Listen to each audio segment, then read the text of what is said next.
ए संगवारी का ए संगवारी? अरे देखा था टूरी चढ़ती जवानी ला। देखा था टूरा मन के जीव साय साय करत है। एक कोठा में बंधाए करिया गोल्लर है ना, ओकरे जी हो ताए फाय करत हेगा। ओकरे बार ले तो कहा था। का कहा था? टूरी के जवानी ला देख के करिया गोल्लर साय साय करथे रे।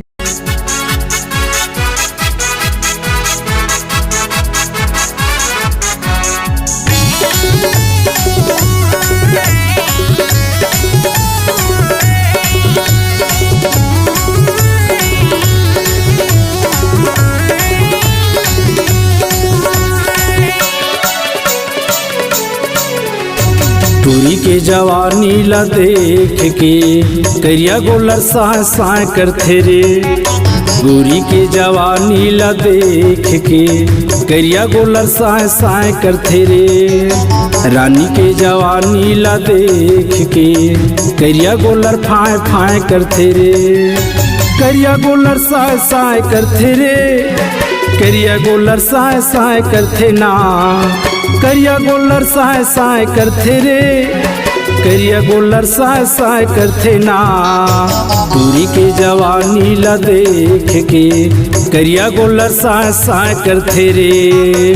रानी के जवानी ला देख के करिया गोल्लर फाय फाय करथे ना।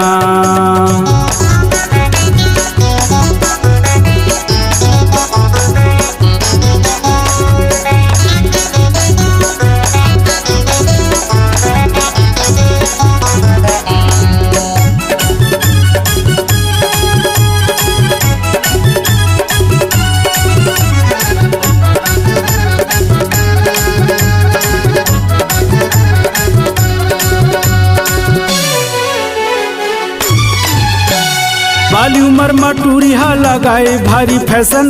मटक मटक के रिंग नाए कर देवत हवे टेंशन। बाली उमर में टूरी हा लगाए भारी फैशन। मटक मटक के रिंग नाए कर देवत हवे टेंशन। मटक मटक के रिंग नाए कर देवत हवे टेंशन। एकर गोरी गोरी गाला देख के मोर चूमे के मन करथे रे। एकर गोरी गोरी गाला देख के मोर चूमे के मन करथे रे। एकर गोरी गोरी गाला देख के मोर चूमे के मन करथे रे।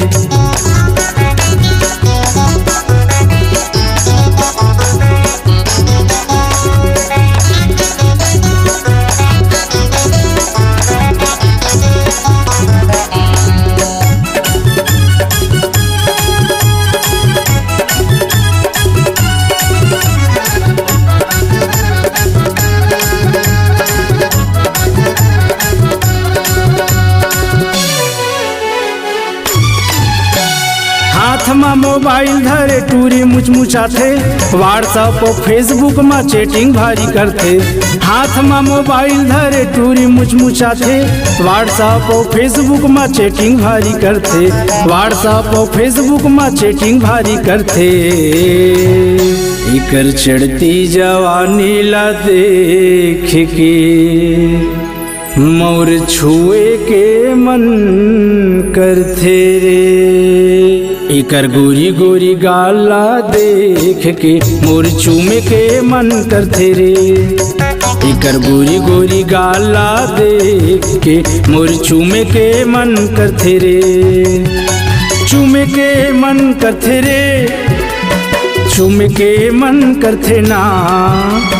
चूमे के मन करथे रे। चूमे के मन करथे ना। एकर गोरी गोरी गाला देख के मोर चूमे के मन करथे रे। गोरी गोरी गाला देख के मोर चूमे के मन करथे रे। मोर चूमे के मन होथे ना। मोर चूमे के मन करथे रे। मोर चूमे के मन करथे ना। मोर चूमे के मन करथे ना।